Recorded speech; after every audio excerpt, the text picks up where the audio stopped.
नमस्कार मेरे आत्मीय मित्रों, कैसे हैं आप सब? आशा करता हूँ आप सभी स्वस्थ और प्रसन्न होंगे तथा लगातार सीख रहे होंगे।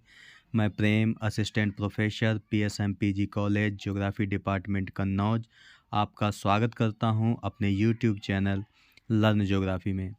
दोस्तों, इससे पहले वाले वीडियो में हमने बात की थी पर्यावरण की, कि पर्यावरण का अर्थ क्या है, वो बस इसकी परिभाषा क्या है, पर्यावरण के घटक कौन कौन से हैं, पर्यावरण के प्रकार कितने हैं तथा पर्यावरण का महत्व क्या है। इन सब पर हमने बात की थी। आज हम इस वीडियो में बात करेंगे आपसे पारिस्थितिक तंत्र और पारिस्थितिकी की। ठीक है दोस्तों, और इस लेक्चर से संबंधित जो पीडीएफ है मैं आपको वीडियो के डिस्क्रिप्शन बॉक्स में दे दूंगा। वहाँ से उन लिंक का आप क्लिक करके डाउनलोड करके आराम से पीडीएफ पढ़ सकते हैं। ठीक है, पीडीएफ से संबंधित लिंक आपको डिस्क्रिप्शन बॉक्स में मिल जाएगी। तो चलिए शुरू करते हैं आज का लेक्चर, जिसका नाम है पारिस्थितिक तंत्र यानी इकोसिस्टम। चलिए शुरू करते हैं। सबसे पहले तो हम देख लेते हैं इसको कि जीवमंडल पारिस्थितिक तंत्र का उदाहरण है। जीवमंडल हमने देख लिया है, यानी कि बायोस्फीयर। हम जानते हैं कि वह पतली परत जिस पर जीवन संभव है वो आपका जीवमंडल है, जो कि स्थल मंडल, जल मंडल और वायुमंडल से मिलकर के बना है। ठीक है, और इससे पहले हमने तंत्र शब्द को भी कई बार परिभाषित किया है कि तत्वों का एक समूह जिसमें सभी तत्व एक दूसरे से प्रभावित होते हैं तथा एक दूसरे को प्रभावित करते हैं, वो आपका तंत्र कहलाता है। ठीक है, अब हम देख लेते हैं इसकी परिभाषा, पारिस्थितिक तंत्र की परिभाषा। सबसे पहले आपको ये याद रखना है कि पारिस्थितिक तंत्र यानी इकोसिस्टम शब्द किसने दिया था? तो सर्वप्रथम एजी टांसले महोदय ने 1935 में दिया था। ये आपको याद रखना है क्योंकि कंपटीशन एग्जाम में आपसे डायरेक्ट पूछा जाता है। ठीक है दोस्तों, इसे याद करने का आसान सा तरीका है कि सिस्टम में आपका जो टी शब्द दिख रहा है, टी से ही आप टांसले यहाँ से टी उठा लेंगे, तो यानी कि आपको मिल जाएगा पारिस्थितिक तंत्र, यानी कि इकोसिस्टम शब्द टांसले महोदय ने 1935 में दिया था। ठीक है, आगे देखते हैं। तो ये पारिस्थितिक तंत्र को किस प्रकार परिभाषित करते हैं? ये कहते हैं पारिस्थितिक तंत्र भौतिक तंत्रों का एक विशेष प्रकार होता है। इसकी रचना जीवों और अजैविक संगठकों से होती है, और जैविक और अजैविक संगठक हमने कई बार देखे हैं। तो अगर आपने पिछले वीडियो में जो बताया गया है अगर वो नहीं देखा है तो आप आराम से जाकर प्ले लिस्ट में जाकर देख सकते हैं, तो आपको ये पिछला वीडियो मिल जाएगा। ठीक है, से होती है, अपेक्षाकृत स्थिर दशा में होता है। ठीक है, यह विवृत यानी कि खुला तंत्र होता है। पारिस्थितिक तंत्र आपका खुला तंत्र होता है, ये स्थिर दशा में होता है तथा विभिन्न आकारों और प्रकारों का होता है। ये किन्होंने परिभाषित किया है? टांसले महोदय ने। इसके बाद ये आगे कहते हैं, उन्होंने पुनः बताया कि पारिस्थितिक तंत्र एक गतिक तंत्र होता है जिसकी संरचना दो प्रमुख भागों से होती है। गतिक तंत्र का मतलब है कि पारिस्थितिक तंत्र हमेशा परिवर्तनशील होता है, वो स्थायी नहीं रहता है, वो हमेशा उसमें परिवर्तन होता ही रहता है। तो ये क्या कहते हैं कि इसके दो प्रमुख भाग हैं। पहला है आपका जीवोम यानी कि बायोम। ठीक है, बायोम क्या होता है? किसी निश्चित स्थान में पौधों एवं जंतुओं सहित समस्त जीवों का सामूहिक रूप। ठीक है दोस्तों, सामूहिक रूप आपका क्या कहलाता है? बायोम कहलाता है। ये आपको याद ये रखना है कि बायोम में केवल पौधे और जीवों को ही सम्मिलित किया जाता है, अन्य किसी कारक को शामिल नहीं किया जाता। ठीक है, इसके बाद आर.एल. लिंडमैन 1942 के अनुसार किसी भी परिमाण वाली स्थान समय इकाई में भौतिक, रासायनिक व जैविक प्रक्रियाओं द्वारा निर्मित तंत्र को पारिस्थितिक तंत्र कहते हैं। इन्होंने लिंडमैन ने यह परिभाषित किया है पारिस्थितिक तंत्र को। इसमें उन्होंने भौतिक, रासायनिक और जैविक प्रक्रियाओं पर अधिक जोर दिया है कि इनसे जो निर्मित तंत्र है आपका वही पारिस्थितिक तंत्र कहलाता है। ठीक है, आगे देखते हैं। इससे स्पष्ट होता है कि पारिस्थितिक तंत्र जीवमंडल में क्षेत्रीय तथा जीवी इकाई होता है, यानी एक निश्चित क्षेत्र होता है और उसमें एक जीवन पाया जाता है। इसी प्रकार सीसी पार्क ने 1980 में परिभाषा दी कि पारिस्थितिक तंत्र एक क्षेत्र के अंदर समस्त प्राकृतिक जीवों तथा तत्वों का सकल योग होता है। यानी कि जैविक और अजैविक तत्वों का योग कहाँ पर, किसी क्षेत्र विशेष में आपका पारिस्थितिक तंत्र होता है। ठीक है। पुनः पारिस्थितिक तंत्र एक क्षेत्रीय इकाई है जिसके अंतर्गत लघु स्तरीय से बृहद स्तरीय, जैसे एक गौशाला से लेकर एक झील, नदी बेसिन, पर्वत, पठार, महासागर, महाद्वीप तथा संपूर्ण जीवमंडल, जीवों एवं उनके भौतिक पर्यावरण के मध्य पारस्परिक क्रिया को कहते हैं। क्रिया होती रहती है या कहते हैं। ठीक है। यानी कि एक तरफ जैविक घटक हैं आपके, दूसरी तरफ अजैविक घटक हैं और इनके मध्य क्रिया प्रतिक्रिया होती रहती है, यही आपका पारिस्थितिक तंत्र होता है। ठीक है। सामान्य रूप से जीवमंडल के सभी संगठकों के समूह जो पारस्परिक क्रिया में सम्मिलित होते हैं को पारिस्थितिक तंत्र कहते हैं। ठीक है। जो अभी यहाँ बताया गया वही बात कही गई है यहाँ पर भी। इसके बाद इस डायग्राम के माध्यम से आप देख सकते हैं कि इकोसिस्टम को समझने में आप आसानी हो जाएगी इस डायग्राम को देखने के बाद। इसमें आपका सोलर रेडिएशन है, या अजैविक है, इसका डिस्ट्रीब्यूशन हो गया। ये मॉइस्चर, ये अजैविक है। हैबिटाट यानी आवास क्षेत्र है। सोइल आपका अजैविक है। मिनरल भी अजैविक हैं आपके। और जो प्लांट्स कम्युनिटी है आपका, ये जैविक है। ये सभी एक दूसरे से संबंधित हैं और ये एक दूसरे में यानी कि क्रिया प्रतिक्रिया कर रहे हैं। ठीक है। यानी कि सूर्य की रोशनी अगर इसमें आएगी तो जाहिर सी बात है कि इसमें कोई क्रिया होगी, तो इसके जो जीव हैं वो कुछ ना कुछ प्रतिक्रिया जरूर देंगे। यही एक सम्मिलित रूप आपका क्या कहलाता है, इकोसिस्टम कहलाता है। और इकोसिस्टम में आपको एक शब्द और याद रखना है कि निश्चित क्षेत्र होता है इसका और निश्चित समय होता है। ठीक है। जैसे ये आपका एक निश्चित क्षेत्र है और यही आपका निश्चित समय भी है, यानी कि समय के संदर्भ में बात की जाती है और क्षेत्र के संदर्भ में बात की जाती है। यही आपका इकोसिस्टम है। ठीक है। आगे देखते हैं हम। अब देख लेते हैं पारिस्थितिक तंत्र की कुछ विशेषताएं होती हैं। जैसे हमने पर्यावरण में भी देखा था कि पर्यावरण की कुछ विशेषताएं होती हैं, इसी प्रकार पारिस्थितिक तंत्र की भी विशेषताएं होती हैं और यहाँ से आपके क्वेश्चन बनते रहते हैं, तो इसे आप ध्यान से देखिएगा। पारिस्थितिक तंत्र एक कार्यशील क्षेत्रीय इकाई है, यानी कि एक क्षेत्र विशेष है, उसमें क्रिया प्रतिक्रिया हो रही है, वही कार्यशील इकाई होती है, जो क्षेत्र विशेष के सभी जीवधारियों, जीवधारी मतलब पौधे और जंतु, एवं उनके भौतिक पर्यावरण के सकल योग का प्रतिनिधित्व करता है। ठीक है। यानी कि जो ये आपका क्षेत्र है, जो कार्यशील इकाई है, वो सभी जीवधारियों और भौतिक पर्यावरण के सकल योग का प्रतिनिधित्व करता है। ठीक है। इसकी संरचना तीन मूलभूत संगठकों से होती है। देख लेते हैं पारिस्थितिक तंत्र के संगठक कौन से हैं। सबसे पहले है आपका ऊर्जा संगठक, जैविक बायोम संगठन यानी कि जैविक संगठक, अजैविक या और भौतिक संगठक यानी कि अजैविक संगठक। ठीक है।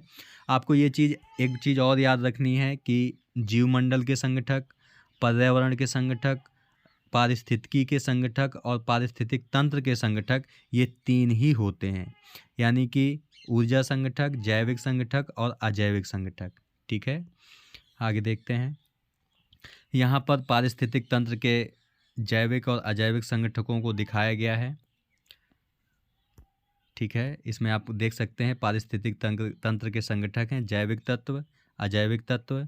जैविक तत्व में उत्पादक, उपभोक्ता और अपघटक आते हैं। उत्पादक में आपके हरे पेड़ पौधे यानी कि पादप जगत आ जाता है। उपभोक्ता में प्राथमिक उपभोक्ता, द्वितीयक, तृतीयक उपभोक्ता और उच्च मांसाहारी उपभोक्ता। ठीक है। इसी प्रकार अजैविक तत्वों में आपके आ जाते हैं कार्बनिक घटक जैसे कि जल, लवण, गैसें, अकार्बनिक घटक जैसे protein, carbohydrates, lipid, urea, humus आदि, और भौतिक घटक में आ जाते हैं आपकी ऊर्जा, वायु, प्रकाश, ताप आदि। ठीक है। तो आप इसका स्क्रीनशॉट भी ले सकते हैं। वैसे मैं PDF आपको वीडियो के डिस्क्रिप्शन बॉक्स में दे दूंगा, वहाँ से PDF का लिंक डाउनलोड करके आप आराम से पढ़ सकते हैं। ठीक है। इसकी अगली विशेषता होती है कि पारिस्थितिक तंत्र जीवमंडल में एक सुनिश्चित क्षेत्र धारण करता है, यानी कि ऐसा नहीं है कि कहीं से भी कहीं उठाकर बात कर दी जाए। एक इसका निश्चित क्षेत्र होता है, जो हमने पिछले डायग्राम में देखा भी है, एक निश्चित क्षेत्र होता है। किसी भी पारिस्थितिक तंत्र का समय इकाई के संदर्भ में पर्यवेक्षण किया जाता है। एक निश्चित समय में ही हम किसी क्षेत्र के पर्यावरण का अध्ययन कर सकते हैं, यानी निश्चित क्षेत्र है और निश्चित उसका समय है। ठीक है। ऊर्जा, जैविक और भौतिक संगठकों के मध्य जटिल पारस्परिक क्रियाएं होती हैं। साथ ही साथ विभिन्न जीवधारियों में भी पारस्परिक क्रियाएं होती हैं। ठीक है, यानी कि जो जैविक, मान लीजिए ये आपका जैविक घटक है, ये अजैविक घटक है, इनके मध्य क्रिया प्रतिक्रिया होती है। ठीक है, तो वो किसके माध्यम से होती है? ऊर्जा के माध्यम से होती है। यानी ऊर्जा ही एक ऐसा तत्व है जो जैविक और अजैविक घटकों के मध्य क्रिया प्रतिक्रिया करने में भाग लेता है या मदद करता है। ठीक है, इसके बाद अगला है आपका पारिस्थितिक तंत्र एक खुला तंत्र है। ये आपको याद रखना है हमेशा कि पारिस्थितिक तंत्र एक खुला तंत्र है। क्यों है? क्योंकि जिसमें ऊर्जा तथा पदार्थों का सतत निवेश और उससे बाहिर गमन होता रहता है।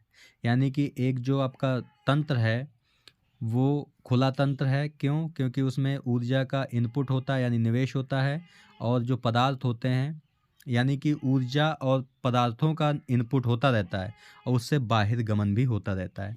जैसे आप एग्जाम्पल के लिए अपने शरीर से ही ले सकते हैं कि हम खाना खा रहे हैं तो ये पदार्थ हमारे अंदर जा रहा है और ये बाहर भी जाता है। इसका मतलब लगातार निवेश भी होता है और बाहर भी जाता है।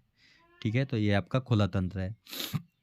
जब तक पारिस्थितिक तंत्र के एक या अधिक नियंत्रक कारकों में अव्यवस्था नहीं होती है, पारिस्थितिक तंत्र अपेक्षाकृत स्थिर सम स्थिति में रहता है। यानी पारिस्थितिक तंत्र हमेशा स्थिर दशा में रहता है जब तक कि उसके एक से अधिक नियंत्रक कारकों में अव्यवस्था नहीं होती है। ठीक है, पारिस्थितिक तंत्र विभिन्न प्रकार की ऊर्जा जैसे सौरिक ऊर्जा, भूतापीय ऊर्जा, ज्वारीय ऊर्जा और जैव ऊर्जा द्वारा चालित होता है। ठीक है, यानी कि पारिस्थितिक तंत्र हमने बताया कि जैविक और अजैविक घटक ऊर्जा के माध्यम से क्रियाशील होते हैं। ऊर्जा कौन कौन सी हैं? सौरिक ऊर्जा, भूतापीय ऊर्जा, ज्वारीय ऊर्जा और जैव ऊर्जा। इसमें सबसे महत्वपूर्ण ऊर्जा आपकी सौर ऊर्जा है। पिछले वीडियो में हमने बताया था कि पारिस्थितिक तंत्र में 99.98% ऊर्जा है वो कहाँ से प्राप्त होती है? तो सूर्य से प्राप्त होती है। इसके बाद जो 0.02% ऊर्जा बचती है वो आपकी भूतापीय, ज्वारीय और जैव ऊर्जा से प्राप्त होती है। और इसमें ऊर्जा का प्रवाह एक दिशीय होता है, ये आपको हमेशा याद रखना है। यानी कि ऊर्जा एक बार निवेश करती है पारिस्थितिक तंत्र में, तो इसके बाद विभिन्न माध्यमों से होते हुए वो पुनः अंतरिक्ष में चली जाती है। ठीक है, उसका चक्रीय नहीं होता है। इसके बाद आगे देखते हैं। लिंडमान महोदय ने ऊर्जा के 10% क्षय का नियम दिया था। ठीक है, ये भी आपको याद रखना है कि 10% ऊर्जा क्षय का नियम किसने दिया था? तो लिंडमान महोदय ने दिया था। ठीक है, इसे भी हम आगे अभी समझेंगे कि क्या होता है ये। पारिस्थितिक तंत्र एक कार्यशील इकाई होता है जिसके अंतर्गत जैविक संगठक जैसे पौधे, मानव सहित जंतु, सूक्ष्म जीव और वियोजक, भौतिक संगठक, वृहद स्तरीय भू रासायनिक चक्र के माध्यम से घनिष्ठ रूप से एक दूसरे से संबंधित तथा आबद्ध होते हैं। ठीक है, यानी कि जैविक और अजैविक संगठकों के मध्य जो आपका चक्र चलता है वो कौन सा है? भू रसायन चक्र चलता है। इसे भी हम आगे देखेंगे अभी। ठीक है, यहाँ पर आपको बायोकेमिकल साइकिल यानी जैव भू रसायन चक्र को दिखाया गया है। ठीक है, जिसमें आप देख सकते हैं कि ये चक्रीय यानी कि पदार्थ जो हैं वो चक्रीय फॉर्म में चल रहे हैं। ठीक है, पेड़ पौधे आपके उत्पादक होते हैं। विभिन्न प्रकार के जीव रेस्पिरेशन यानी श्वसन द्वारा ये ऊर्जा का क्षय भी करते हैं। ठीक है, इसके बाद ये मृत भी होते हैं, पुनः मिट्टी में मिला दिए जाते हैं। फिर इसके बाद मिट्टी से पेड़ पौधों की जड़ें इसे प्राप्त करती हैं और पुनः उसे अपने अंदर ले लेती हैं। तो ये चक्रीय फॉर्म में चलता है। जैव भू रसायन चक्र को आप ऐसे भी समझ सकते हैं कि पृथ्वी से फिर जीवों से फिर आपका फिर से वनस्पतियों में और पुनः मिट्टी में मिल जाना, ये आपका जैव भू रसायन चक्र है। ठीक है, आगे देखते हैं हम। ज्ञातव्य है कि पारिस्थितिक तंत्र में पदार्थों का गमन चक्रीय रूप में संपादित होता है। ये भी आपको याद रखना है। पारिस्थितिक तंत्र में ऊर्जा का जो चलन है या गमन है वो एक दिशीय होता है यानी वन वे होता है, जबकि पदार्थों का गमन चक्रीय होता है यानी कि साइकिल फॉर्म में होता है। साइकिल कहने का मतलब आपका है कि जहाँ से उत्पत्ति होती है इसके बाद उसका विकास होता है, फिर वहीं पर वो आकर के मिल जाता है। ये आपका चक्रीय फॉर्म में, ये लगातार चलता रहता है। ये पदार्थ चक्रीय फॉर्म में चलते हैं, जबकि ऊर्जा वन वे चलती है। ठीक है, तो ये आपको याद रखना है। पदार्थों का चक्रण कई परस्पर संबंधित चक्रों जैसे जल चक्र, अवसाद चक्र, कार्बन चक्र, ऑक्सीजन चक्र और नाइट्रोजन चक्र व फास्फोरस चक्र आदि से संपादित होता है। यानी कि जो पदार्थों का चक्रण है वो विभिन्न प्रकार के चक्रों से संपादित होता है, जैसे जल चक्र, अवसाद चक्र, कार्बन चक्र, ऑक्सीजन चक्र और नाइट्रोजन चक्र तथा फास्फोरस चक्र। ठीक है, इन्हें हम सेपरेट वीडियो में एक एक करके देखेंगे। फिलहाल तो अभी इतना ही। इसके बाद है, इन चक्रों को सम्मिलित रूप से जैव भू रसायन चक्र कहते हैं। ठीक है, जो अभी चक्र ऊपर आपको बताए गए इन्हें जैव भू रसायन चक्र कहते हैं। पारिस्थितिक तंत्र की निजी उत्पादकता होती है। ये भी आपको याद रखना है कि पारिस्थितिक तंत्र में एक प्रकार की निजी उत्पादकता होती है। उत्पादकता किसी क्षेत्र में प्रति समय व इकाई में जैविक पदार्थों की वृद्धि दर की घोतक है। यानी अगर आपसे कोई पूछे कि उत्पादकता क्या है, पारिस्थितिक तंत्र की उत्पादकता क्या है, तो किसी क्षेत्र में प्रति समय इकाई में जैविक पदार्थों की वृद्धि, मोस्ट इम्पोर्टेंट शब्द आपका ये है, जैविक पदार्थों की वृद्धि कहाँ पर, एक निश्चित क्षेत्र और निश्चित समय में आपकी पारिस्थितिक तंत्र की उत्पादकता है। ठीक है, इसके बाद अगला है आपका, हरे पौधे सौरिक प्रकाश, जल तथा वायुमंडलीय कार्बन डाइऑक्साइड की सहायता से प्रकाश संश्लेषण यानी फोटोसिंथेसिस की क्रिया द्वारा अपना आहार कार्बोहाइड्रेट्स बनाते हैं। इसे ऊर्जा कहते हैं। ठीक है, यानी कि जो हरे पेड़ पौधे हैं वो सूर्य से प्रकाश लेते हैं या तापमान, फिर जल लेते हैं ज़मीन के अंदर से और वायुमंडल से कार्बन डाइऑक्साइड लेते हैं, और इनसे मिलकर के वो कौन सी क्रिया करते हैं, प्रकाश संश्लेषण क्रिया करते हैं। और प्रकाश संश्लेषण क्रिया करने के बाद कार्बोहाइड्रेट्स बनाते हैं, जो कार्बोहाइड्रेट्स एक प्रकार की ऊर्जा होती है। ठीक है, और अपना आहार बनाते हैं। अतः पारिस्थितिक रासायनिक तंत्र में पौधे स्वपोषित, प्रकाश संश्लेषी प्राथमिक उत्पादक होते हैं। यानी पौधे क्या हैं, स्वपोषित भी हैं, प्राथमिक उत्पादक भी हैं, तथा आहार श्रृंखला में प्रथम पोषण स्तर की रचना करते हैं। ठीक है, आपको 3 चीज़ें याद रखनी है कि जो पेड़ पौधे हैं आपके स्वपोषी हैं, प्राथमिक उत्पादक हैं और प्रथम पोषण स्तर की रचना करते हैं। अभी हम पोषण स्तरों को देखेंगे कि क्या क्या होते हैं। ठीक है, इसके बाद जंतु उपभोक्ता होते हैं। क्यों? उपभोक्ता का मतलब है कि जो दूसरों के द्वारा बनाए गए भोजन का उपयोग करता है वो उपभोक्ता होता है। तो जंतु आपके उपभोक्ता होते हैं। तथा आहार श्रृंखला के द्वितीय यानी कि शाकाहारी, तृतीय यानी मांसाहारी, चतुर्थ यानी सर्वाहारी जैसे मनुष्य पोषण स्तरों का निर्माण करते हैं। ठीक है, इसके बाद ऊपरी 3 पोषण स्तरों में आहार जैविक पदार्थों का गमन प्रथम पोषण स्तर से ही श्रृंखलाबद्ध रूप में होता है। यानी कि प्रथम पोषण स्तर पे कौन है, पेड़ पौधे हैं जो कि उत्पादक हैं, प्राथमिक उत्पादक भी हैं और स्वपोषी भी हैं।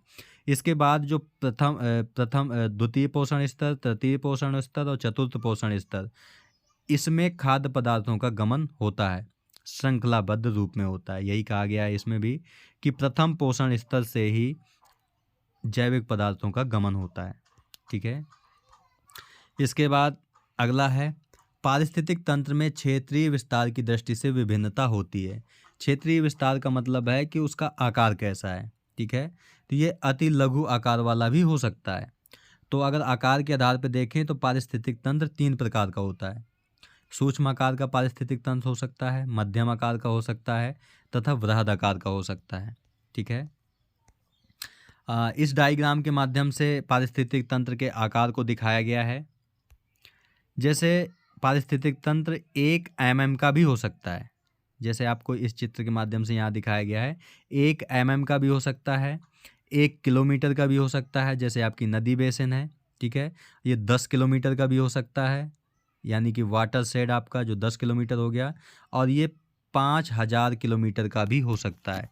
यानी कि इकोसिस्टम आपके 3 प्रकार के होते हैं, सूक्ष्म आकार, मध्यम आकार और बृहद आकार के। ठीक है, 1 mm से लेकर के 5000 किलोमीटर तक का भी हो सकता है आपका पारिस्थितिक तंत्र। ठीक है, आगे देखते हैं। पारिस्थितिक तंत्र के विकास एवं संवर्धन के कई अनुक्रम होते हैं, यानी सीक्वेंस होते हैं, कई प्रकार के सीक्वेंस होते हैं।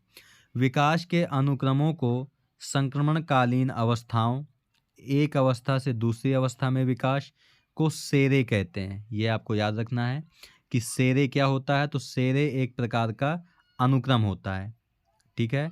और अनुक्रम का मतलब क्या होता है, एक अवस्था से दूसरी अवस्था में विकास, इसे हम सेरे कहते हैं। इस तरह सेरे पारिस्थितिक तंत्र के श्रृंखलाबद्ध विकास को प्रदर्शित करता है। जैसे मान लीजिए कि जैसे आपका जन्म हुआ, इसके बाद आप बड़े हुए थोड़ा, फिर और बड़े हुए और बड़े हुए, तो इस प्रकार क्या चल रहा है, आपका विकास चल रहा है। विभिन्न अवस्थाओं से होकर आपका विकास हो रहा है, इसे ही हम सेरे कहते हैं। इसी प्रकार पारिस्थितिक तंत्र में भी अवस्थाएं होती हैं, ठीक है। तो एक अवस्था से दूसरी अवस्था में विकास होना वो आपका सेरे कहलाता है, ठीक है। जो प्राथमिक अनुक्रम से प्रारंभ होकर अंतिम अनुक्रम में समाप्त होता है, जिसे चरम यानी कि क्लाइमेक्स या जलवायु चरम यानी कि क्लाइमेट क्लाइमेक्स कहते हैं, ठीक है। कहने का मतलब ये है कि मान लीजिए ये प्रथम अवस्था है, फिर द्वितीय अवस्था है, तृतीय अवस्था और चतुर्थ अवस्था। तो जो पारिस्थितिक तंत्र जब चतुर्थ अवस्था में पहुंच जाता है, यानी कि ये अंतिम अवस्था होती है, इसे ही हम चरम अवस्था और जलवायु चरम अवस्था भी कहते हैं, ठीक है। इसके बाद अंतिम अनुक्रम को प्राप्त करने के बाद पारिस्थितिक तंत्र सर्वाधिक स्थिर दशा को प्राप्त हो जाता है। ये आप याद रखेंगे कि पारिस्थितिक तंत्र सर्वाधिक स्थिर दशा में कब होता है, तो अंतिम अनुक्रम को प्राप्त होने के बाद, ठीक है। पारिस्थितिक तंत्र प्राकृतिक संसाधन तंत्र होता है, ठीक है। यानी कि पारिस्थितिक तंत्र क्या है, प्राकृतिक संसाधनों का तंत्र है, अर्थात यह प्राकृतिक संसाधनों का प्रतिनिधित्व भी करता है। पारिस्थितिक तंत्र संरचित व सुसंगठित तंत्र है, यानी कि ये संरचित होता है, यानी कई स्तर होते हैं इसे, और सुसंगठित होता है, यानी कि जो तत्व हैं सब एक दूसरे से मिले जुले होते हैं आपके। तो पारिस्थितिक तंत्र संरचित और सुसंगठित तंत्र होता है, ठीक है। इसके बाद है आपका प्राकृतिक पारिस्थितिक तंत्र में अंतःनिर्मित नियंत्रण की व्यवस्था होती है, इसे हम होमोस्टैटिक क्रियाविधि भी कहते हैं। इसका मतलब ये है कि अगर पारिस्थितिक तंत्र में थोड़ा बहुत बदलाव होता है तो वह उसे पुनः ठीक कर लेती है। एग्जाम्पल के लिए, जैसे आपके हाथ में अगर थोड़ा सा ब्लेड का कट मार दिया जाए तो आप इलाज या करें या ना करें, वह पुनः अपने आप खुद सही हो जाएगा। क्यों? क्योंकि हम भी पारिस्थितिक तंत्र का ही एक हिस्सा होते हैं, क्योंकि हम भी एक जैविक घटक होते हैं। तो हमारे अंदर भी होमोस्टैटिक क्रियाविधि होती है, यानी अंतःनिर्मित नियंत्रण की व्यवस्था होती है, इसलिए हमारा घाव ठीक हो जाता है कुछ समय बाद। इसी प्रकार जो आपके पेड़ पौधे होते हैं, उनकी अगर टहनी काट दी जाएगी तो कुछ समय बाद वो फिर से हरी भरी हो जाती है, ठीक है। तो इसे हम कहते हैं होम्योस्टैटिक क्रियाविधि। अर्थात यदि पारिस्थितिक तंत्र के किसी एक संगठक में, संगठक आपको पता है जैविक ऊर्जा और अजैविक संगठक में प्राकृतिक कारणों से कई परिवर्तन होता है, कहीं परिवर्तन होता है, यानी कि कोई परिवर्तन होता है, तो तंत्र के दूसरे संगठक में परिवर्तन द्वारा उसकी भरपाई हो जाती है। जैसे मान लीजिए अजैविक संगठक है, ये जैविक संगठक है। अजैविक संगठक में थोड़ा परिवर्तन हुआ तो जैविक संगठक मिलकर इस अजैविक संगठक की भरपाई कर देंगे जो परिवर्तन हुआ है, ठीक है। इसके बाद है वियोजक सभी पदार्थों को जो जटिल रासायनिक संरचना से बने हैं उन्हें सरल रासायनिक संरचना में बदल देते हैं। जैसे हमारा शरीर है जो वो जटिल रासायनिक संरचना से बना हुआ है, ठीक है। और जब हम लोगों की डेथ होगी तो उसके बाद क्या करते हैं, जो वियोजक होते हैं यानी डिकम्पोजर्स होते हैं, हमारी जटिल रासायनिक संरचना को सरल रासायनिक संरचना में बदल देंगे और उसे पुनः मिट्टी में मिला देते हैं, ठीक है। अब हम देख लेते हैं पारिस्थितिक तंत्र के प्रकार। तो पारिस्थितिक तंत्रों का वर्गीकरण विभिन्न उद्देश्यों की दृष्टि से विभिन्न आधारों पर किया जा सकता है, यानी अलग अलग आधारों पर पारिस्थितिक तंत्र का वर्गीकरण किया गया है, ठीक है। इस डायग्राम के माध्यम से पारिस्थितिक तंत्र के प्रकारों को दिखाने की कोशिश की गई है कि जैसे प्राकृतिक परितंत्र, मानव निर्मित परितंत्र। प्राकृतिक में आ जाता है आपका जलीय परितंत्र और स्थलीय परितंत्र, ठीक है। जलीय के अंतर्गत आ जाता है आपका अलवण जलीय परितंत्र, स्वच्छ जल परितंत्र, संक्रमणकालीन परितंत्र, लवण या समुद्र जलीय परितंत्र। इसके अलावा स्थलीय में आ जाता है पर्वतीय वन परितंत्र, उष्ण सदाबहार वन तंत्र, आर्द्र मानसून वन तंत्र, पतझड़ वन तंत्र और मरुस्थलीय वन तंत्र। ठीक है। इसी प्रकार मानव निर्मित कुछ उदाहरण हैं परितंत्र के, जैसे कृषि परितंत्र, वृक्षारोपण परितंत्र, नगरीय परितंत्र, एग्रीकल्चरल परितंत्र, बांध परितंत्र, जलाशय परितंत्र, ग्रामीण परितंत्र, औद्योगिक परितंत्र और प्रयोगशाला परितंत्र। ठीक है। तो ये आपके प्रकार हैं पारिस्थितिक तंत्र के। इसके बाद है आपका निवास क्षेत्र के आधार पर वर्गीकरण। ठीक है। तो निवास क्षेत्र यानी हैबिटेट जीव मंडल के खास क्षेत्रीय इकाई के भौतिक पर्यावरण की दशाओं का प्रतिनिधित्व करता है। इस अवधारणा के आधार पर पारिस्थितिक तंत्र को दो प्रमुख श्रेणियों में विभाजित किया जाता है, यानी निवास क्षेत्र के आधार पर दो भागों में बांटा जाता है। पहला है आपका पार्थिव पारिस्थितिक तंत्र, इसे स्थलीय पारिस्थितिक तंत्र भी कहते हैं, टेरेस्ट्रियल इकोसिस्टम, तथा जलीय पारिस्थितिक तंत्र, इसे एक्वा इकोसिस्टम भी कहते हैं।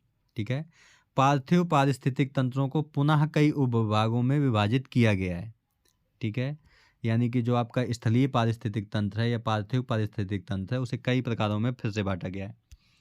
कौन कौन से हैं वो भी देख लेते हैं। जैसे उच्च स्थलीय यानी कि पर्वत पारिस्थितिक तंत्र, निम्न स्थलीय पारिस्थितिक तंत्र, उष्ण रेगिस्तानी पारिस्थितिक तंत्र, शीत रेगिस्तानी पारिस्थितिक तंत्र। ठीक है। इसके बाद अगला है विशिष्ट अध्ययन एवं निश्चित उद्देश्यों के आधार पर।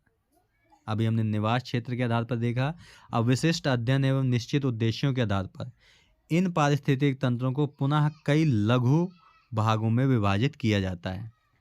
जैसे जलीय पारिस्थितिक तंत्र को दो प्रमुख उप विभागों में बांटा गया है, ताजे जल वाले यानी महाद्वीपों पर स्थित जलीय भाग। ठीक है। इसके बाद सागरीय पारिस्थितिक तंत्र यानी कि ताजे जल वाले पारिस्थितिक तंत्रों को पुनः कई उप विभागों में विभाजित किया जाता है, जैसे सरिता पारिस्थितिक तंत्र, झील पारिस्थितिक तंत्र, जलाशय पारिस्थितिक तंत्र और दलदल पारिस्थितिक तंत्र। ठीक है। सागरीय पारिस्थितिक तंत्र को निम्न प्रकार में फिर से बांटा जा सकता है। जैसे सागरीय भागों को खुला सागरीय पारिस्थितिक तंत्र, तटीय ज्वारनदमुखी पारिस्थितिक तंत्र, कोरल रीफ पारिस्थितिक तंत्र, सागर सतह पारिस्थितिक तंत्र और सागर नितल पारिस्थितिक तंत्र। ठीक है। सतह का मतलब पता है आपको, सागर के ऊपर का भाग जो सतह है आपकी वो सागरीय सतह है। नितल का मतलब सागर की बॉटम यानी कि तली, ये आपकी नितल पारिस्थितिक तंत्र है। ठीक है। इसके बाद क्षेत्रीय मापक के आधार पर यानी विस्तार के आधार पर भी पारिस्थितिक तंत्र को अलग अलग भागों में बांटा गया है। इसके दो वर्ग हैं, यानी क्षेत्रीय मापक के आधार पर दो भागों में बांटा गया है। पहला है आपका महाद्वीपीय पारिस्थितिक तंत्र और महासागरीय यानी कि सागरीय पारिस्थितिक तंत्र। ठीक है। आवश्यकता अनुसार क्षेत्रीय मापक को घटाकर एकाकी जीव यानी कि पादप और जंतु तक लाया जा सकता है। उदाहरण के लिए जीवमंडलीय पारिस्थितिक तंत्र, महाद्वीपीय पारिस्थितिक तंत्र, पर्वत तंत्र, पठार तंत्र, मैदान तंत्र, सरिता तंत्र, झील तंत्र, जलाशय तंत्र, पारिस्थितिक तंत्र, फसल क्षेत्र पारिस्थितिक तंत्र, गौशाला। ठीक है। गौशाला तंत्र, एकाकी पादप पारिस्थितिक तंत्र, पेड़ की जड़ या ऊपरी वितान का पारिस्थितिक तंत्र भी हो सकता है। ये आपके इतने सारे प्रकार होते हैं। इसके बाद है आपका उपयोग के आधार पर। उपयोग के आधार पर पारिस्थितिक तंत्र को बांटा गया है। उपयोग के आधार पर ईपीओडम 1959 में नेट प्राथमिक उत्पादन तथा कृषि विधियों के उपयोग के आधार पर पारिस्थितिक तंत्रों को दो प्रमुख श्रेणियों में विभाजित किया जाता है। किसने बांटा है? ईपीओडम महोदय ने। किसके आधार पर? नेट प्राथमिक उत्पादन व कृषि विधियों के उपयोग के आधार पर। तो इसमें कौन कौन से हैं? कृषित यानी कल्टीवेटेड पारिस्थितिक तंत्र और आकृषित या प्राकृतिक पारिस्थितिक तंत्र, ये दो भाग हैं इसके। ठीक है। कृषित पारिस्थितिक तंत्रों को प्रमुख फसलों के आधार पर कई उप प्रकारों में विभाजित किया जाता है। ठीक है। वो कौन कौन से हैं? जैसे आपका गेहूं क्षेत्र, चावल क्षेत्र, गन्ना क्षेत्र, चारा क्षेत्र पारिस्थितिक तंत्र। इसी तरह आकृषित पारिस्थितिक तंत्र को, ये हमने देखा अभी कृषित पारिस्थितिक तंत्र को, ठीक है। आकृषित पारिस्थितिक तंत्र को वन पारिस्थितिक तंत्र, ऊंची घास पारिस्थितिक तंत्र, बंजर भूमि पारिस्थितिक तंत्र, ठीक है, और दलदल क्षेत्र पारिस्थितिक तंत्र आदि भागों में बांटा जाता है, ठीक है। इसके बाद हम देख लेते हैं पारिस्थितिक तंत्र की क्रियाशीलता कि जो जैविक और अजैविक घटक हैं वो किस प्रकार काम करते हैं, ठीक है, वो भी देख लेते हैं। पारिस्थितिक तंत्र की कार्यशीलता ऊर्जा प्रवाह के प्रारूप पर निर्भर करती है, क्योंकि किसी भी पारिस्थितिक तंत्र के जीवित संगठकों के सभी पक्ष ऊर्जा के प्रवाह पर ही आश्रित होते हैं। यह कह सकते हैं कि कोई भी जीव बिना ऊर्जा की सहायता के कार्य नहीं कर सकता है। इसी प्रकार पारिस्थितिक तंत्र भी संचालित कैसे होता है, तो ऊर्जा के माध्यम से होता है, ठीक है।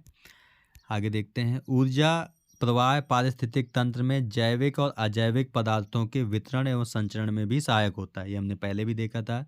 ऊर्जा का प्रवाह एक दिशीय होता है, यानी यूनी डायरेक्शनल पाथ होता है इसका।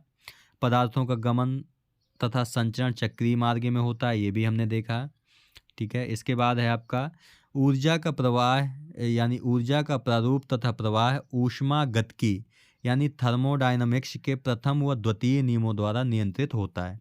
यानी ऊर्जा का जो प्रवाह है वो किससे नियंत्रित हो रहा है, ऊष्मागतिकी के प्रथम और द्वितीय नियमों से संचालित होता है, ठीक है। आगे देखते हैं। पारिस्थितिक तंत्र में प्रवेश करने वाला सौरविक विकिरण ऊर्जा का मूल निवेश होता है। यानी पारिस्थितिक तंत्र में ऊर्जा का मूल निवेश क्या है, तो सौरविक विकिरण है। हरे पौधे विकिरण यानी कि सौर ऊर्जा को प्राप्त करके उसे ग्रहण करते हैं, ठीक है। और हरे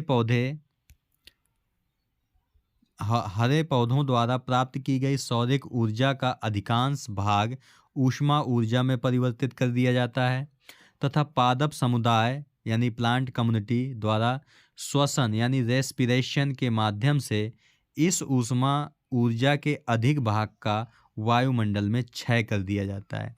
यानी कि जैसे हमने बताया था लिंडमान का 10% ऊर्जा का क्षय नियम, तो वो क्या कर रहा है, वह ऊर्जा किस प्रकार क्षय हो रही है, श्वसन द्वारा क्षय होती है, ठीक है। आगे देखते हैं। पौधे प्राप्त सौरिक ऊर्जा के अल्पांश का ही प्रकाश संश्लेषण विधि से आहार निर्माण में प्रयोग कर पाते हैं। इस तरह हरे पौधे सौरिक ऊर्जा के एक भाग को आहार ऊर्जा या रासायनिक ऊर्जा में परिवर्तित कर देते हैं, जो पोषण स्तर 1 के स्वपोषित प्राथमिक उत्पादक पौधों में संचित हो जाती है, ठीक है। इस तरह पोषण स्तर 1 में संचित रासायनिक ऊर्जा आहार श्रृंखला के पोषण स्तर 2 के शाकाहारी जंतुओं के लिए ऊर्जा का स्रोत बन जाती है, ठीक है। इसके बाद कुछ ऊर्जा का पोषण स्तर 1 से पौधों द्वारा श्वसन के कारण क्षय या विसरण हो जाता है तथा कुछ भाग का पोषण स्तर 2 के शाकाहारी जंतुओं में गमन हो जाता है। जब शाकाहारी जंतु पोषण स्तर 1 की वनस्पतियों को अपने भोजन के रूप में सेवन करते हैं, तो आहार के माध्यम से ऊर्जा का इन जंतुओं में गमन हो जाता है, ठीक है। इस तरह शाकाहारी जंतुओं द्वारा ग्रहण की गई रासायनिक ऊर्जा इन जंतुओं के ऊतकों यानी टिश्यूज तथा अंगों यानी ऑर्गन्स के निर्माण तथा संवर्धन में सहायक होती है। इस रासायनिक ऊर्जा के कुछ भाग का शाकाहारी जंतुओं द्वारा श्वसन के द्वारा वायुमंडल में क्षय तथा विसरण हो जाता है तथा कुछ भाग पोषण स्तर 2 में संचित हो जाता है, ठीक है। इस तरह संचित रासायनिक ऊर्जा पोषण स्तर 3 के मांसाहारी जंतुओं के लिए ऊर्जा का स्रोत हो जाती है, ठीक है। जब पोषण स्तर 3 के मांसाहारी जंतु पोषण स्तर 2 के शाकाहारी जंतुओं का भक्षण करते हैं, तो पोषण स्तर 2 की संचित ऊर्जा का कुछ भाग पोषण स्तर 3 में स्थानांतरित हो जाता है, ठीक है। इसके बाद पोषण स्तर 3 के मांसाहारी जंतुओं द्वारा प्राप्त की गई रासायनिक ऊर्जा का एक बड़ा अंश उनके द्वारा श्वसन से निर्मुक्त हो जाता है, क्योंकि पोषण स्तर 3 के जंतुओं को कार्य करने के लिए यानी ऊतकों तथा तंतुओं के निर्माण तथा उनके संवर्धन व अपने शिकार को पकड़ने के लिए गतिशील होने व संतान जनन आदि से संबंधित कार्य ऊर्जा की आवश्यकता होती है। यानी इतने सारे काम करने के लिए ऊर्जा की आवश्यकता होती है, ठीक है। पोषण स्तर 3 से कुछ ऊर्जा का पोषण स्तर 4 के यानी कि सर्वाहारी ओमनिवोरस जंतुओं, वे जंतु जो पौधों तथा शाकाहारी जंतुओं व दोनों का सेवन करते हैं, वो शाकाहारी जंतु होते हैं आपके, यानी जो जंतुओं को भी खाता है, और शाकाहारी यानी कि पेड़ पौधों को भी खाता है, वो आपका सर्वाहारी होता है। मनुष्य इस श्रेणी का सर्वाधिक महत्वपूर्ण प्राणी है, ठीक है, में स्थानांतरण हो जाता है। मनुष्य के अलावा जैसे कुत्ते, बिल्ली, ये आपके सभी सर्वाहारी ही होते हैं। इसके बाद पोषण स्तर 4 के जंतु खासकर मनुष्य पोषण स्तर 2 तथा 3 से भी ऊर्जा प्राप्त करता है। सर्वाहारी जंतु भी ऊर्जा का श्वसन के माध्यम से निर्मुक्त कर देते हैं। यानी अभी आपने देखा कि जितने पोषण स्तर हैं उनसे जो ऊर्जा का क्षय होता है वो किसके माध्यम से हो रहा है? श्वसन के माध्यम से हो रहा है, ठीक है। इस चित्र के माध्यम से विभिन्न पोषण स्तरों को दिखाया गया है, ठीक है, विभिन्न पोषण स्तरों को दिखाया गया है। सूर्य से जो ऊर्जा आती है वो सबसे पहले प्राथमिक लेवल पर आती है, यानी कि जो पेड़ पौधे होते हैं यानी प्राइमरी प्रोड्यूसर होते हैं, जो हमने बताया था अभी, ये उपयोग करते हैं। यहाँ पे 100% ऊर्जा आती है, ठीक है। 100% ऊर्जा में से 90% ऊर्जा ये उपयोग कर लेते हैं, और 10% ऊर्जा शाकाहारी यानी प्राइमरी कंज्यूमर्स यानी प्राथमिक उपभोक्ता में ट्रांसफ़र कर देते हैं। इसके बाद 90% ये उपयोग कर लेते हैं, 10% ऊर्जा फिर सेकेंडरी कंज्यूमर्स यानी द्वितीय उपभोक्ता में पहुंचा देते हैं। इसी प्रकार सेकेंडरी भी 90% ऊर्जा को उपयोग करने के बाद 10% तीसरे उपभोक्ताओं तक भेज देते हैं। तीसरे उपभोक्ता भी 90% ऊर्जा का उपयोग करने के बाद 10% ऊर्जा चौथे में भेज देती है। यही आपका लिंडमान का ऊर्जा क्षय का 10% नियम है, ठीक है। और इनसे जो ये श्वास के माध्यम से ऊर्जा क्षय करते हैं वो अंतरिक्ष में चली जाती है। इसलिए ऊर्जा एक बार निवेश करने के बाद ये पुनः अंतरिक्ष में चली जाती है, ठीक है। इसलिए इसे कहते हैं कि ये वन वे होती है आपकी, ठीक है। इन सब की मृत्यु होती है जब, यानी कि ये सब जब मृत होते हैं तो डीकम्पोजर्स इस जटिल रासायनिक संरचना को सरल रासायनिक संरचना में परिवर्तित कर देते हैं और मिट्टी में मिला देते हैं। मिट्टी मिलाने के बाद जो पेड़ पौधों की जड़ें होती हैं वो पुनः इस ऊर्जा को प्राप्त करने के बाद, यानी इन खनिज तत्वों को प्राप्त करने के बाद, इसी खाद्य श्रृंखला में शामिल करके पुनः वही प्रक्रिया चलने लगती है। इसलिए जो खाद्य पदार्थों का गमन है वो चक्रीय फॉर्म में होता है, ठीक है दोस्तों। उपर्युक्त प्रक्रियाओं से निर्मुक्त एवं खर्च होने के बाद जो बची ऊर्जा पौधों तथा कुछ ऊर्जा जंतुओं में संचित रहती है, वह पौधों तथा जंतुओं के मर जाने के बाद वियोजकों यानी डीकम्पोजर्स में स्थानांतरित हो जाती है। यानी कि जो ऊर्जा बचती है वो वियोजकों में ट्रांसफर हो जाती है, ठीक है। अब वियोजक भी श्वसन करते हैं, ठीक है। तो श्वसन द्वारा अपनी ऊर्जा के बड़े भाग को वायुमंडल में निर्मुक्त यानी कि रिलीज कर देते हैं, ठीक है दोस्तों। यानी कि जहाँ से ऊर्जा आई वापस अंतरिक्ष में चली जाती है। आगे देखते हैं। ज्ञातव्य है कि प्रत्येक पोषण स्तर में सुलभ स्थितिज ऊर्जा यानी पोटेंशियल एनर्जी जिसका अगले ऊपरी पोषण स्तर में स्थानांतरण होना है की मात्रा में कमी होती जाती है। ये आपको याद रखना है कि जैसे जैसे पोषण स्तर में बढ़ते हैं हम, लगातार ऊर्जा में कमी होती जा रही है, जो अभी हमने लिंडमान का 10% ऊर्जा का नियम भी पढ़ा। प्रत्येक पोषण स्तर से बढ़ते पोषण स्तर की ओर श्वसन द्वारा निर्मुक्त ऊर्जा की मात्रा बढ़ती जाती है, यानी कि खर्च होने की मात्रा बढ़ती जाती है, ठीक है, और ह्रास कम होता चला जाता है। पारिस्थितिक तंत्र में तत्वों, पदार्थों व पोषक तत्वों यानी कि दोनों जैविक और अजैविक का संचरण ऊर्जा प्रवाह द्वारा संभव होता है। यानी कि जैविक और अजैविक जो कार्य करते हैं वो किसके माध्यम से कर रहे हैं? ऊर्जा के माध्यम से। अर्थात पारिस्थितिक तंत्र के विभिन्न जैविक संगठकों में पोषक तत्वों के संचरण का प्रमुख चालक बल ऊर्जा का प्रवाह ही होता है, जो कैसा होता है? एक दिशी होता है। जैविक तथा अजैविक तत्वों का जीवमंडल, वायुमंडल, जलमंडल व स्थलमंडल में कई समृद्ध तंत्रीय चक्रों यानी क्लोज्ड सिस्टम द्वारा संचरण इस तरह होता है कि इन तत्वों का सकल द्रव्यमान यानी टोटल मास लगभग समान रहता है। टोटल मास लगभग समान रहता है तथा जैविक समुदायों के उपयोग के लिए सर्वदा सुलभ रहता है। ठीक है दोस्तों। इसके बाद अगला है आपका, स्पष्ट है कि पारिस्थितिक तंत्र में पोषक तत्वों का संचरण उत्क्रमणीय यानी कि रिवर्सिबल यानी कि चक्रीय होता है। पहले हमने बताया पोषक तत्वों और पदार्थों का जो चक्रण है वो चक्रीय होता है। संक्षेप में ये कहा जा सकता है कि जिन पदार्थों से जीवमंडल की रचना होती है उनका ऊर्जा के सतत निवेश द्वारा चालित अनंत चक्रीय मार्गों से वितरण एवं पुनर्वितरण होता रहता है। ठीक है दोस्तों। तो दोस्तों इस वीडियो में हम यहीं तक बात करते हैं, अगले वीडियो में हम इकोलॉजी पर बात करेंगे। ठीक है दोस्तों।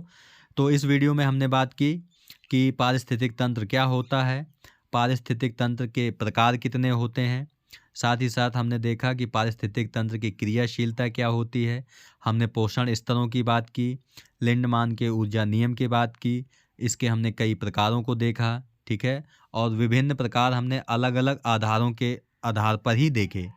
ठीक है दोस्तों। तो अगर ये वीडियो आपको अच्छा लगे तो वीडियो को लाइक, शेयर व कमेंट करें, साथ ही साथ चैनल को सब्सक्राइब करें और बेल आइकन का बटन भी दबा दें ताकि आने वाले वीडियो की नोटिफिकेशन आपको मिलती रहे। ठीक है दोस्तों। इस वीडियो से संबंधित जो PDF है मैं आपको वीडियो के डिस्क्रिप्शन बॉक्स में उसका लिंक दे दूंगा, हिंदी और इंग्लिश दोनों में। ठीक है दोस्तों। तो वहाँ से आप जा कर के आराम से डाउनलोड कर लीजिएगा और आराम से पढ़ सकते हैं आप। ठीक है दोस्तों। तो मिलते हैं आपसे नेक्स्ट वीडियो में, तब तक के लिए नमस्कार। मुस्कुराते रहिए, प्रसन्न रहिए, खुश रहिए। धन्यवाद। जय हिंद मित्रों।